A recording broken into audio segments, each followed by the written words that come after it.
Hello guys and welcome back to my channel. Today in this video I'm going to check a new micro FPV camera from HGLRC. In this video I'm going to quickly go over its specifications, then measure its latency, and finally head outdoors and compare it side by side with the Runcam Micro Swift 2, the Caddx Turbo Micro S2, and the Foxeer Micro Aero Pro. Inside the box along with the camera you're getting a bag with screws, the user manual, an OSD control board, and two connectors for the OSD control board and for the camera. The camera itself features a CCD sensor. It supports both NTSC and PAL picture formats. It comes with a 2.1mm lens and its aspect ratio is 16:9. In addition, except in black, it is available in 3 additional colors. The weight of the camera is 5.5 grams. Its back dimensions are the standard 19x19mm, and the distance between the back of the camera to the front of the lens is 18.7mm. After connecting the provided OSD control board, you can access the camera settings by short pressing the joystick button.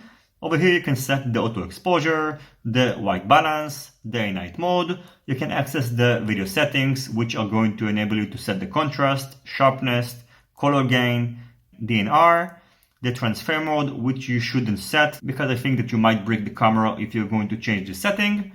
You can set the format between NTSC and PAL, and you can turn on and off the dynamic wide dynamic range, which is by default set to off. Next you can set the language.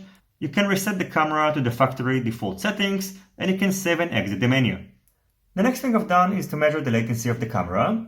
In order to do that, I connected the camera directly to an FPV screen and recorded it at 240 frames per second, which means that every frame represents about 4 milliseconds.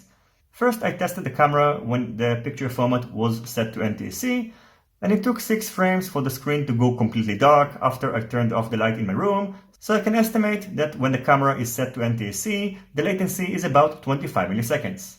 Then I repeated the same test when the camera was set to PAL, and according to my test, when the camera was set to PAL, it took 7 frames for the screen to go completely dark, which means the latency is about 30 milliseconds. The PAL resolution is greater than the NTSC resolution, and that's why the latency when the camera is set to PAL is higher than when the camera is set to NTSC. The next thing I'm going to do is to head outdoors and compare the HGLRC Aurora camera side by side with the Runcam Micro Swift 2, the Caddx Turbo Micro S2, and Foxeer Micro Aero Pro. I hope you will enjoy the rest of this video. As always, if you have any questions, feel free to ask them in the comment section down below. Don't forget to leave a thumbs up if you like this video, and consider subscribing to my channel and hitting the notification bell if you're not already subscribed. See you in my next videos, and goodbye.